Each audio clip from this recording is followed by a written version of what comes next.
आज हम एक मोटिवेशनल स्टोरी के बारे में बात करते हैं। सभी चाहते हैं कि हमारी लाइफ में हमारी वैल्यू सबसे ज़्यादा हो, हमारी लाइफ की वैल्यू कीमत सब अधिक हो। तो नमस्कार दोस्तों, मेरा नाम अनीता है और आप सबका स्वागत है मेरे यूट्यूब चैनल पे। आज हम एक स्टोरी के बारे में बात करते हैं। एक बार एक बच्चे ने अपने पापा से पूछा कि पापा मेरी लाइफ की क्या वैल्यू है। सभी चाहते हैं कि सभी लोग सोचते हैं कि मेरी लाइफ की क्या वैल्यू है। तो पापा ने कहा कि अगर तुम अपनी ज़िंदगी की कीमत सच में समझना चाहते हो तो मैं तुम्हें एक पत्थर देता हूँ, ठीक है। इसको लेकर मार्केट के में जाओ और चुपचाप वहाँ जाकर बैठ जाओ, किसी से कुछ मत बोलना। अगर कोई तुमसे पूछे कि इस पत्थर की कीमत क्या है तो सिर्फ तुम अपनी 2 उंगली उठाना, ठीक है। वो बच्चा था, बच्चे ने पत्थर उठाया और मार्केट में चला गया। मार्केट में बैठा तो उस बच्चे के पास एक बूढ़ी औरत आई। उस बूढ़ी औरत ने पूछा कि बेटा इस पत्थर का क्या प्राइस है। तो पापा ने बोला था कि चुप रहना, कुछ मत बोलना। तो बच्चे ने कुछ नहीं बोला और सिर्फ अपनी 2 उंगली खड़ी कर दी। तो उस बूढ़ी औरत ने इसका मतलब समझा कि इस पत्थर का प्राइस 200 रुपये। तो उस बूढ़ी औरत ने उस बच्चे से कहा बेटा इसका 200 रुपये प्राइस है। बच्चा हैरान हो गया कि इस पत्थर की कीमत 200 रुपये, ये तो कहीं पे भी चलते फिरते पत्थर मिल जाते हैं। फिर भी वो कुछ नहीं बोला और सीधा अपने पापा के पास गया। पापा से बोला पापा एक बूढ़ी औरत मुझे मार्केट में मिली, उसने मुझे इस पत्थर की 200 रुपये कीमत देनी चाहिए। तो पापा ने कहा फिर तुमने क्या कहा? आपने जो बोला था बस मैंने वही कहा, चुप रहा। पापा गए और उसने बेटा गया म्यूज़ियम में उसने पत्थर बैठ के रख के अपने हाथ में और खड़ा हो गया। तो एक आदमी आया, एक आदमी की नज़र उस पत्थर पर पड़ी और उसने पूछा कि बेटा ये इसका प्राइस क्या है। तो वो बच्चे ने तो कुछ नहीं बोलना था क्योंकि पापा ने बोला था कि कुछ मत बोलना।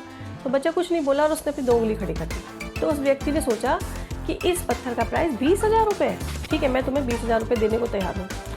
तो बच्चा फिर शॉक्ड कि इस पत्थर की कीमत। वो फिर भागता हुआ अपने पापा के पास पहुँचा। पापा से बोला पापा मुझे म्यूज़ियम में एक आदमी मिला, उसने इस पत्थर की कीमत 20,000 रुपये दी।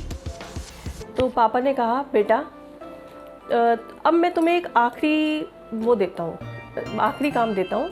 तुम इस पत्थर को लो और जो इसकी मार्केट है ना, जो मार्केट है पत्थरों की, जो उसमें वहाँ जाओ और इस पत्थर को लेके बैठ जाओ, ठीक है। वो बच्चा भागता हुआ मार्केट में गया जहाँ सिर्फ पत्थरों की कीमती दुकानें थी, वहाँ बैठ गया। वहाँ पर एक बंदा जो है वो काउंटर के पीछे बैठा हुआ था। काउंटर के पीछे से उसने देखा कि एक बच्चा पत्थर लेके बड़ा हुआ। वो उसके पास आया और बोला अरे ये कीमती पत्थर तुम्हें कहाँ से मिला? इसकी तो मुझे बहुत दिन से तलाश थी, लाओ ये मुझे दे दो। और ओ माय गॉड, ये पत्थर मिल गया मुझे। तो इस पत्थर को ढूंढते हुए कितना टाइम बीत गया। वो बच्चा फिर भी कुछ नहीं बोला। उस आदमी ने बोला बेटे इसकी कीमत क्या है? तो उसने फिर कुछ नहीं बोला, सिर्फ 2 उंगली खड़ी कर दी। तो आदमी ने जो है उसने सोचा कि इसकी कीमत 2 लाख रुपए है, ठीक है, मैं तुम्हें 2 लाख रुपए दूंगा, तुम ये पत्थर मुझे दे दो।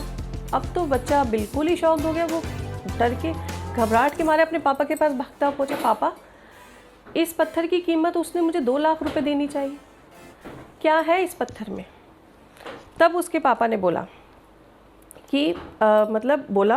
कि अपनी लाइफ की वैल्यू इस बात पर निर्भर करती है कि आप अपने को कहाँ रखते हैं। मैंने जो आपसे बच्चे से बोला पिताजी कि आप इतना जो करवाया आपके, मैंने यही समझाना चाहा कि आप अपनी लाइफ की वैल्यू कैसे करते हैं, आप अपने आप को कहाँ देखते हैं।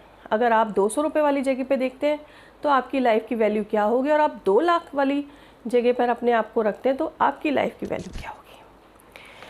तो आपको बस यही समझना है कि ज़िंदगी में कुछ लोग होंगे जो आपसे बहुत प्यार करते हैं और कुछ लोग वो होंगे जो सिर्फ आपको एक पत्थर समझते हैं कि इस व्यक्ति की कीमत मेरी लाइफ में सिर्फ पत्थर की कीमत है। ये आप पर डिपेंड करता है कि आपकी लाइफ की वैल्यू क्या होगी। तो इस स्टोरी से यही समझ में आता है कि अपनी लाइफ की वैल्यू आप खुद बना सकते हैं। या तो आप 200 रुपये वाली जगह पे अपनी लाइफ की वैल्यू बना लीजिए या 2 लाख रुपए की जगह। ये आप पे डिपेंड करता है। आपकी लाइफ बहुत कीमती है, इसकी वैल्यू बढ़ाइए। तो फ्रेंड्स आज की स्टोरी यही थी। नेक्स्ट टॉपिक में हम फिर मिलते हैं। Thank you friends.